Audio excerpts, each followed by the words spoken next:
Hello বন্ধুরা, চলে এসেছি আরও একটি নতুন মুভি এক্সপ্লেনিং ভিডিও নিয়ে। আজ আমি এক্সপ্লেন করতে চলেছি বাংলায় নতুন রিলিজ হওয়া ইন্দু সিজন 3 মুভিটিকে। সিজনের শুরুতেই আমরা সিজন 2 এর এন্ডিং দেখতে পাই, যেখানে বাড়ির উঠোনে চারুর লাশ পড়েছিল। ফ্যামিলির সমস্ত লোক চারুর লাশ দেখে অবাক হয়ে যায়। তারপর কিছুক্ষণ পরে সেখানে পুলিশ অফিসাররা চলে আসে। শ্রীজাতির বড় মা তাদেরকে বলতে লাগে, যখন আমি রান্নাঘরে ছিলাম তখন উঠোনে কিছু আওয়াজ আসতে লাগে। বাইরে এসে দেখি, তখন দেখি মেয়েটির লাশ পড়ে রয়েছে। অনেকদিন আগে আমি এই মেয়েটিকে দেখেছিলাম, যখন এই মেয়েটি লাবণীর সাথে দেখা করতে আসতো। ইন্সপেক্টর তখন জানায় লাবণী তো এখন আর বেঁচে নেই, তাহলে এখন সে কার সাথে দেখা করতে এসেছিল। সুজাতা তাকে জিজ্ঞেস করতে লাগে, এই চারু হয়তো তোমার সাথে দেখা করতে এসেছিল, কারণ এই বাড়িতে এই মেয়েটিকে কেউ জানতো না। এখানে আমি আপনাদেরকে আরো একটা জিনিস জানিয়ে দিই, এই মৃত চারু সুজাত এবং মৃত ভাইয়ের এমপ্লয়ি ছিল।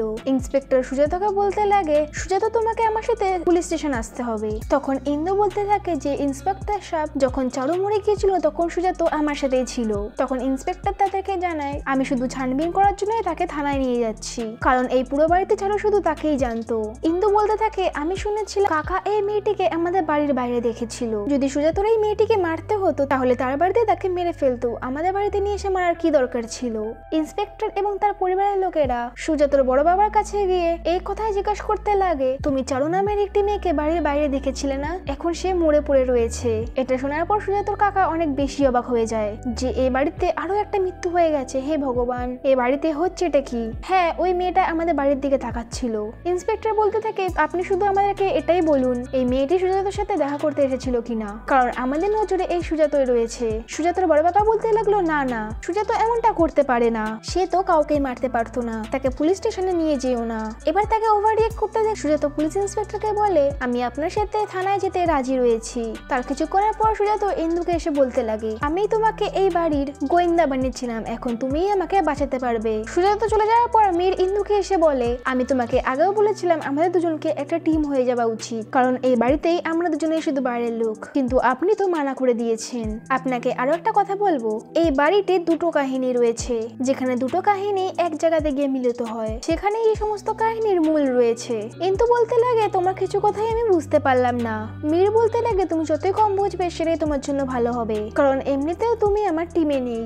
তখনই খুশির মেয়ে বুলবুলি তাকে এসে বলতে লাগে, মা পাগলের মতো করতে লেগে তোমাকে মনে করছে, তুমি তাড়াতাড়ি করে চলো আমার সাথে। ইন্দু চলে যাওয়ার পর মীর বাচ্চাটাকে জিজ্ঞাসা করে যে তুমি অনেক গভীর রাত পর্যন্ত জেগে রয়েছো, তোমার চোখের ধারে ডার্ক সার্কেলস হয়ে গিয়েছে। বুলবুল বলতে লাগে, সারা রাত্রে আমি মায়ের জন্য জেগে থাকি, যাতে মায়ের কাছে কোনো শয়তান লোক না আসতে পারে। মীর বলতে লাগে, কখনো কখনো ভালো মেয়ে ভালো হয় না, এভাবে বাজে ছেলেরা বাজে হয় না। অন্যদিকে ইন্দু খুশির কাছে এসে তাকে সামলাতে থাকে। খুশি এটা জানতে পেরে গেছে যে সুজাতকে পুলিশের লোকেরা এসে তুলে নিয়ে গিয়েছে। ইন্দু তাকে বলতে থাকে, ভালো মেয়ে তুমি সুজাতকে ফেরত নিয়ে আসো, সুজাত একজন ভালো ছেলে ছিল। ইন্দু তাকে অনেক ভালোভাবে সামলাতে থাকে যে আমি সুজাতকে ফেরত নিয়ে আসবো। অন্যদিকে পুলিশ স্টেশনে সুজাতকে পুলিশরা জিজ্ঞেস করছিল, চারুর মরার কারণে তোমার কি কি ফায়দা হতে পারে। সুজাত বলতে লাগে, যার ফায়দা হতো সে তো আর এই দুনিয়াতেই নেই, মানে আমার ভাই সৌগত, আমার কি ফায়দা হতে পারে চারুর মরাতে। ইন্সপেক্টর আরো জিজ্ঞেস করতে থাকে, তোমার আর সেই চারুর কি চক্কর চলছিল। সুজাত বলতে লাগে, আমি না আমার ভাই কেউই চারুকে ভালোবাসতো না। হ্যাঁ, চারু আমার ভাইকে পছন্দ করতো, কিন্তু চারুর আগে তো আমার ভাই মারা গিয়েছে, যার উপর দোষ পড়তে লাগতো সে তো আগেই মারা গিয়েছে, এবার বেঁচে রয়েছে শুধু আমি।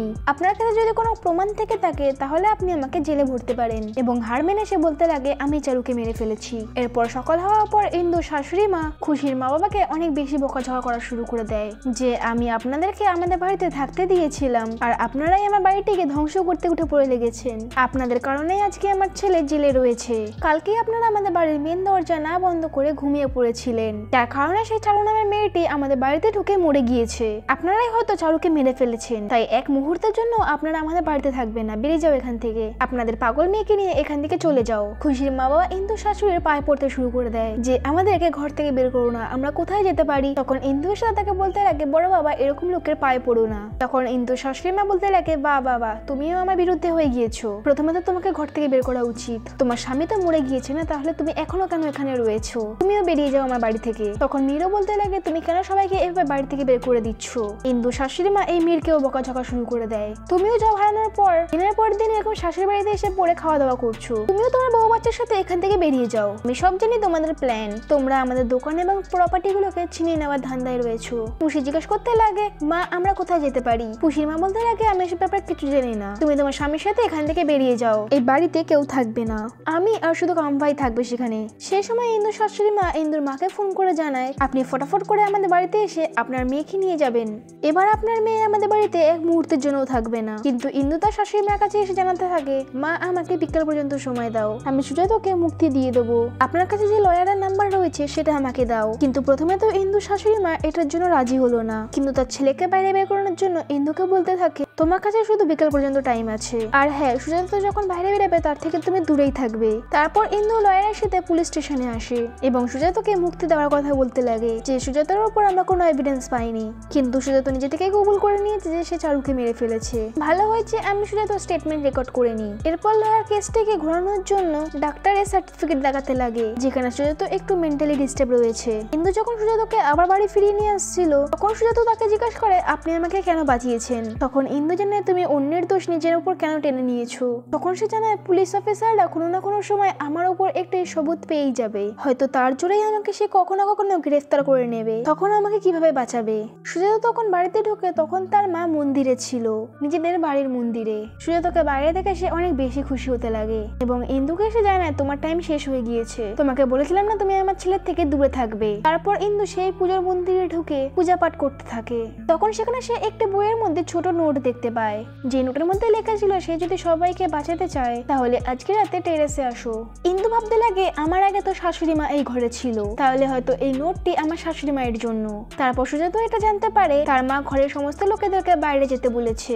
সুজাতা তার মায়ের সাথে এই কারণে ঝগড়া করতে লাগে, মা যদি সমস্ত লোকেদেরকে ঘর থেকে তাড়িয়ে দেবে তাহলে একা তুমি কি করবে? তখন তার মা তাকে জানাতে লাগে, আমরা বাড়িতে সাপ পালছি, তাদেরকে যদি এখনই বাড়ি থেকে না বের করি তাহলে তারা আমাদের বাড়ির উপর দখল করে নেবে। সুজাতা বলতে লাগে, মা তুমি দাদু দিদার কথা ভাবো, ওরা খুশি দিদিকে নিয়ে কোথায় যাবে? আর এভাবে খুশিও কি হবে, সেই বা কোথায় যাবে? তখন সেখান থেকে যাওয়ার সময় ইন্দু এর কথা শুনে নেয় কিন্তু কিছুই বলে না। তখন ইন্দু খুশির কাছে এসে মীরের কথা জিজ্ঞাসা করতে লাগে, মীর দাদা কোথায় রয়েছে? খুশি তখন জিজ্ঞাসা করে, তোমার মীরের সাথে কি দরকার? ইন্দু তখন বলে, আমার ল্যাপটপের কিছু দরকার রয়েছে, যখন আমি কাজ বন্ধ করে দিয়েছিলাম তখন সেই ল্যাপটপটিও খারাপ হয়ে গিয়েছিল। ইন্দু জিজ্ঞাসা করতে লাগে, বাড়িতে আর কার কাছে ল্যাপটপ রয়েছে? সেই সময় খুশি তার কাপড় প্যাক করছিল। তখন রাগের মাথায় সে ইন্দুকে বলে, আমাদের সবাইকে বাড়ি থেকে বের করে দেওয়া হচ্ছে আর তুমি এখনো ডিটেকটিভ খেলছো, মা তো তোমাকে বাড়ি থেকে চলে যেতে বলেছে। ইন্দু তখন বলতে থাকে, আসলে ছোট থেকেই আমার অভ্যাস ছিল, যখনই কেউ কিছুর উত্তর পেত না তখনই তার উত্তর খোঁজার জন্য আমি লেগে পড়তাম।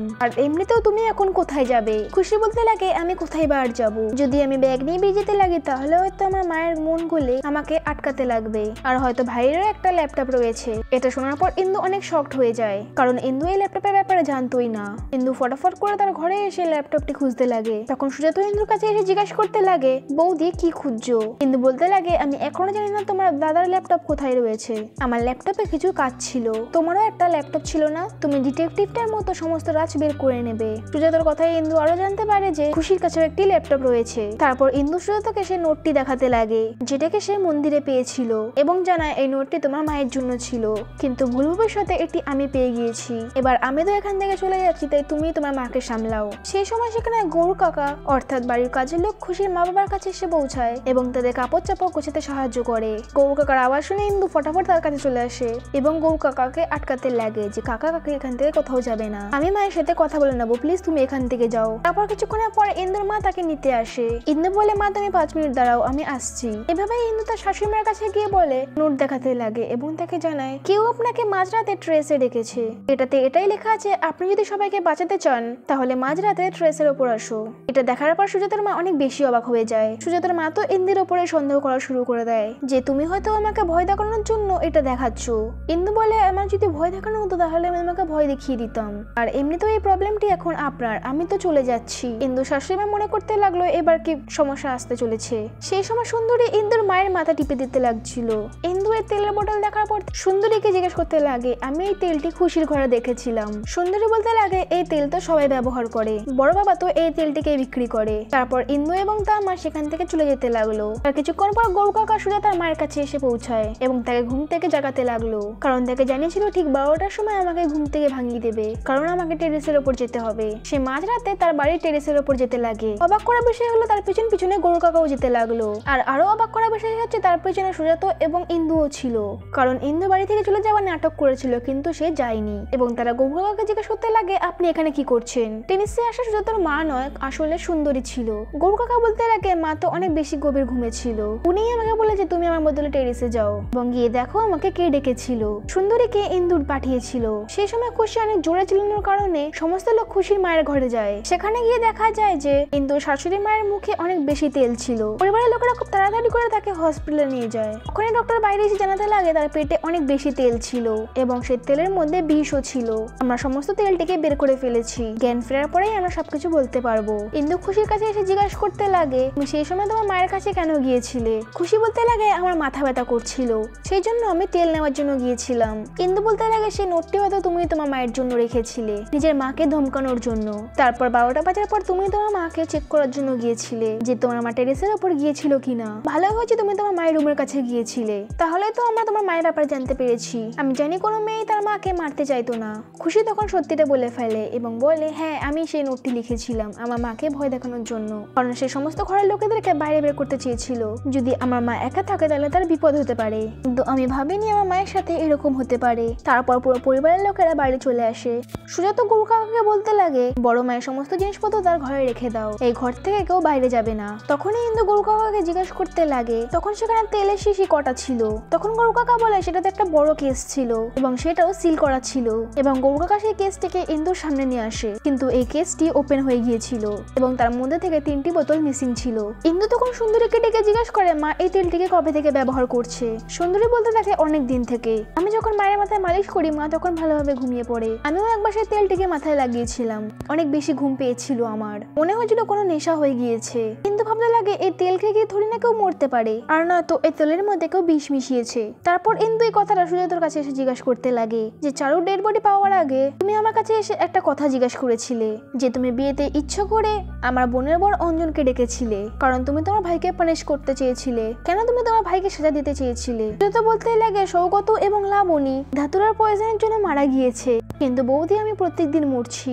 যখন মাথার মধ্যে সন্দেহ ঢোকে তখন মানুষ প্রত্যেকদিন মরতে লাগে। পোস্টমর্টম রিপোর্টেও জানা যায় না। তখন ইন্সপেক্টর তাদের বাড়িতে আসে এবং সুজাতাকে ডেকে জিজ্ঞাসা করতে লাগে যে জানি না তোমার বাড়ির কেসটি কেমন। পোস্টমর্টম রিপোর্ট চলে এসেছে চারু ও ধাতুরা পয়জনের জন্য মারা গিয়েছে। জানি না এই বিষয়ের সাথে তোমার বাড়ির কি লেনাদেনা রয়েছে। সমস্ত বাড়ির লোকেরা সেই পয়জনের জন্য মারা যাচ্ছে। পুলিশ অফিসার তাকে আরো জানায় মায়ের পেটের মধ্যে যে পয়জন পাওয়া গেছে তার মধ্যেও ধাতুরার পয়জন ছিল। তারপর পুলিশওয়ালা সুজাতার বড় মায়ের ঘরে আসে এবং সেই সমস্ত বোতলগুলোকে ফ্রিজ করে দেয়। যাওয়ার আগে খুশির বাবাকে ওয়ার্ন করতে লাগে যদি এই বোতলগুলোর মধ্যে পয়জন ভরা থাকে তাহলে আমি তোমাকে গ্রেফতার করব। তারপর ইন্দু মৌকা দেখে সুজাতার ঘরে এসে ল্যাপটপ চালায়, কিন্তু সেটাতে পাসওয়ার্ড থাকে। তখন সেখানে সে একটি হার্ড ডিস্ক দেখতে পায়। তারপর সে সেই হার্ড ডিস্কটিকে নিয়ে একটি নেট সেন্টারে যায় খোঁজ করার জন্য, যাতে এর মধ্যে কি রয়েছে জানার জন্য। সেখানে সে জানতে পারে সমস্ত ডাটা হ্যারাস হয়ে গিয়েছে। পরে ইন্দু কোনো সার্ভিস সেন্টারে গিয়ে এই হার্ড ডিস্ক দিয়ে বলতে লাগে এর সমস্ত ডাটা আমার রিস্টোর চাই। পরে ইন্দু মেয়ের কাছে আসে সেই কথা জিজ্ঞাসা করে যে যেই দিন খুশি দিদি নিচে পড়ে গিয়েছিল সেই রাতে তুমিও সেখানে ছিলে না? আমি আপনার ছায়া দেখেছিলাম এবং লিভিং রুমে অন্য একজনের রক্ত ছিল এবং আপনি ভালো করে জানেন সেই রক্তটি কার ছিল। মীর বলতে থাকে সেই রক্তটি কার আমি জানি না। ইন্দু বলতে লাগে আপনি সবকিছুই জানেন, আমি আপনার জবাবের অপেক্ষা করব। সুন্দরী একটা স্ক্রিপ্ট নিয়ে ইন্দুর কাছে আসে। সেখানে লেখা ছিল তুমি যদি নিজের জীবন বাঁচাতে চাও তাহলে টেনিসে চলে আসবে। অবাক করা বিষয় হচ্ছে এই স্ক্রিপ্ট কি বাড়ির সবাই পেয়েছে, এমনকি ইন্দুও। সকাল হওয়ার পর সুজাতা ইন্দুর কাছে এসে জিজ্ঞাসা করতে লাগে বৌদি তুমি কি কোনো নোট পেয়েছো, এবং সেই নোটটি দেখাতে লাগে। সুজাতা বলতে লাগে এই নোটটি বাড়ির সবাই পেয়েছে, কেউ একজন আমাদের বাড়ির সমস্ত লোকেদেরকে রাত্রি 12টার সময় টেনিসে ডেকেছে, কে হতে পারে? তারপর ইন্দু লাবণীর হোস্টেলে যায়। সেখানে মহিলাটি ইন্দুকে বলতে লাগে যখন থেকে লাবণী এই ঘরে মরেছে তারপর থেকে এখানে কেউ থাকতে আসছে না। ইন্দু জিজ্ঞাসা করতে লাগে যেই রাত্রে লাবণী এখানে মরেছিল সেই রাতে তার সাথে দেখা করার জন্য কেউ এসেছিল কিনা।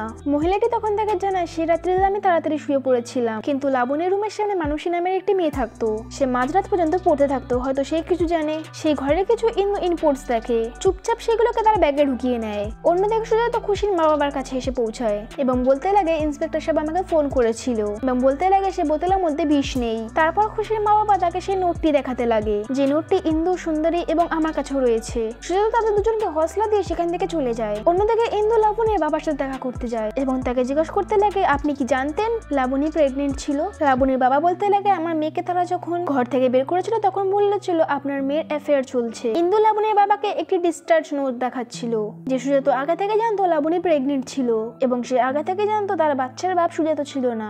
লাবণীর বাড়ি থেকে বেরিয়ে যাওয়ার পরেও সুজাত লাবণীর কেয়ার করতো, তাকে হোস্টেলে জয়েন করেছিল এবং তার খরচ ওঠাতো। আপনার কি মনে হয় সেই বাচ্চাটি কার? কিন্তু লাবণীর বাবা তার জবাব দিল না। ইন্দুকে বলতে লাগে তুমি এখন এখান থেকে চলে যাও। এই রাত্রেই ইন্দু আবার লাবণীর হোস্টেলে যায় সেই মানসির সাথে দেখা করার জন্য এবং তাকে জিজ্ঞেস করে সেই রাতে তুমি কিছু দেখেছিলে কিনা। মেয়েটি বলতে লাগে যখন সে পড়া করছিল ঠিক তখনই 11টার সময় চারু নামের একটি মেয়ে লাবণীর কাছে এসেছিল। তাদের মধ্যে কিছু কথাবার্তা হচ্ছিল। যখন চারু সেখান থেকে চলে যেতে লাগছিল তখন সিঁড়ির কাছে কাউকে দেখে সে অন্য একটি ঘরে গিয়ে লুকিয়ে পড়ে।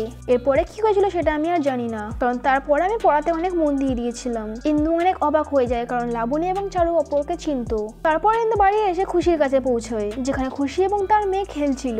যেদিন আগে ইন্দু খুশির বক্সের ওপর ক্যাটরির ভিজিটিং কার্ড দেখেছিল এবং তার ব্যাপারে তাকে জিজ্ঞাসা করতে লাগলো এবং ক্যাটরির ভিজিটিং কার্ড তাকে দেখাতে লাগলো। পরে ইন্দু যখন ঘরে আসে তার কাছে সুজাত আসে এবং তাকে জিজ্ঞাসা করে তোমার তদন্ত কেমন চলছে। ইন্দু তখন জানে কিছুদিন আগে তোমাকে আমি একটা কথা বলেছিলাম, এই ঘরে মিস্টেরিয়াস আদমি তুমি, হয়তো তুমি অনেক ভালো মানুষ আর নয়তো তোমার মধ্যে রাক্ষস রয়েছে। আচ্ছা তোমাকে একটা কথা জিজ্ঞেস করবো আমি, লাবণীর পেটে যে বাচ্চাটি ছিল তার বাবা আসলে কে? সুজাত এই প্রশ্নের জবাব দিল না এবং বলতে লাগে আমি তো ভুলে গেছি, তুমি খোঁজ করো। তার কিছুক্ষণের পর ঘরের সমস্ত লোক ঘরের দিকে দেখতে লাগে কারণ 11টা বাজতে আরো 10 মিনিট বাকি। অন্যদিকে মেয়ের খুশিকে বলতে লাগে আমি সিগারেট খাওয়ার জন্য কিছুটা বাইরে ঘুরে আসি। তারপর সে যখন উঠোনে আসে সেখানে একটা ছোট ব্যাগ দেখে এবং সেই সময় তার মাথার উপর কেউ আক্রমণ করে দেয় এবং সে সেখানে অজ্ঞান হয়ে যায়। এইভাবেই প্রথম পর্বটি এইখানে শেষ হয়ে যায়। রিলেশনটা যদি ভালো লেগে থাকে তো ভিডিওটাকে একটি লাইক ও চ্যানেলটিকে সাবস্ক্রাইব করে নেবেন।